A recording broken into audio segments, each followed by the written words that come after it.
নমস্কার বন্ধুরা, আজকের ভিডিওটিতে তিনটি গুরুত্বপূর্ণ আপডেট নিয়ে আলোচনা করব। যার প্রথমটি হলো মেট্রোর জন্য ভাঙা হবে ময়দান মার্কেট, তাই দোকানিদের অন্যত্র সরানোর পরিকল্পনা। এরপর আজকে দ্বিতীয় আপডেটটিতে জানাবো ইস্ট ওয়েস্ট মেট্রোর আপৎকালীন প্যাসেজ তৈরি করার জন্য বউবাজারে বাড়ি খালি করার নির্দেশ। এরপর আজকে শেষ আপডেটটিতে জানাবো একই দিনে দেশের 5 জায়গায় বন্দে ভারত এক্সপ্রেস উদ্বোধন করবেন প্রধানমন্ত্রী।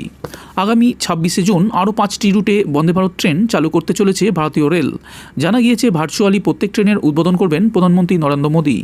দেশের বিভিন্ন অংশে এই সেমি হাইস্পিড ট্রেন ইতিমধ্যেই চালু হয়ে গিয়েছে। মুম্বাই থেকে গোয়া, ব্যাঙ্গালোর থেকে হুবলি, পাটনা থেকে রাঁচি, ভোপাল থেকে ইন্দোর এবং ভোপাল থেকে জবলপুর লাইনে এবার চালু হতে চলেছে বন্দে ভারত। তবে মুম্বাই গোয়া বন্দে ভারত কিছুদিন আগেই চালু হওয়ার কথা ছিল।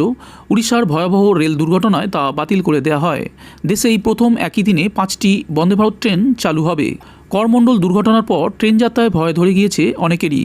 সেই পরিস্থিতিতে 5টি বন্দে ভারত চালু করতে চলেছে ভারতীয় রেল মন্ত্রক, যা যথেষ্ট কঠিন কাজ হতে পারে বলে মনে করছে ভারতীয় রেল মন্ত্রক। বন্ধুরা, এরপর আজকে দ্বিতীয় আপডেটটি হলো ইস্ট ওয়েস্ট মেট্রোর কাজের জন্য বউবাজারের দুর্গাপিতুরি লেনের 2টি বাড়ি খালি করতে বাসিন্দাদের নোটিশ দেওয়া হলো। 2-1 দিনের মধ্যে বাড়ি খালি করতে বলা হয়েছে। মেট্রো রেল কর্তৃপক্ষের নোটিশ পেয়ে আশঙ্কায় ভুগছেন বাড়ির বাসিন্দারা। নিজেদের ভিটেমাটি ছেড়ে হোটেলে আশ্রয়। মেট্রো বিপর্যয়ের জেরে বারবার এই দুঃসহ অভিজ্ঞতার সম্মুখীন হতে হয়েছে বউবাজারের এক অংশের বাসিন্দাদের। সেই অনিশ্চয়তাই কি আবার ফিরে আসতে চলেছে? এই প্রশ্নই এখন ঘোর দুশ্চিন্তায় বউবাজারের দুর্গাপিতুরি লেন, মদন দত্ত লেনের বাসিন্দাদের। ইস্ট ওয়েস্ট মেট্রোর আপৎকালীন প্যাসেজ তৈরি হবে বউবাজারে। সেই কাজের জন্য 6A দুর্গাপিতুরি লেন এবং 9 নম্বর দুর্গাপিতুরি লেনের বাসিন্দাদের বাড়ি খালি করার নোটিশ দিয়েছে মেট্রো রেল কর্তৃপক্ষ। সকালে নোটিশ ছাটিয়ে প্রথমে মঙ্গলবারই বাড়ি খালি করতে বলা হয়।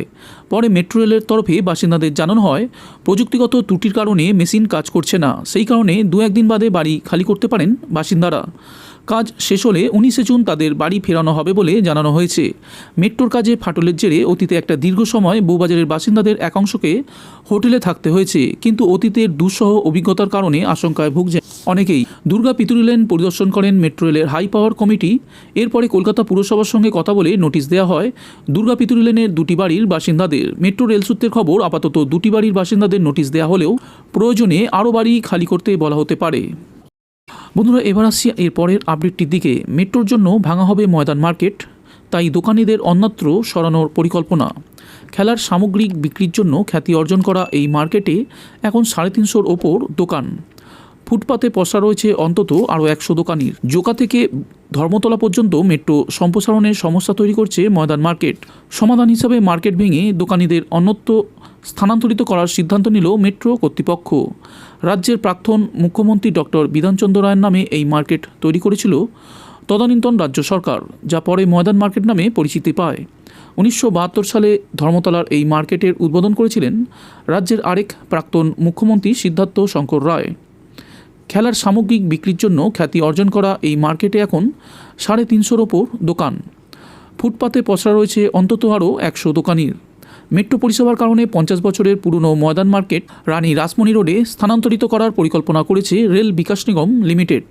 সেই অনুযায়ী মেট্রোর তরফে দরপত্র ডাকা হয়েছে। সরাসরি কিছু বলতে না চাইলেও মার্কেট স্থানান্তরিত হলে ক্ষতির সম্মুখীন হতে হবে, এই আশঙ্কাই করছেন দোকানিরা।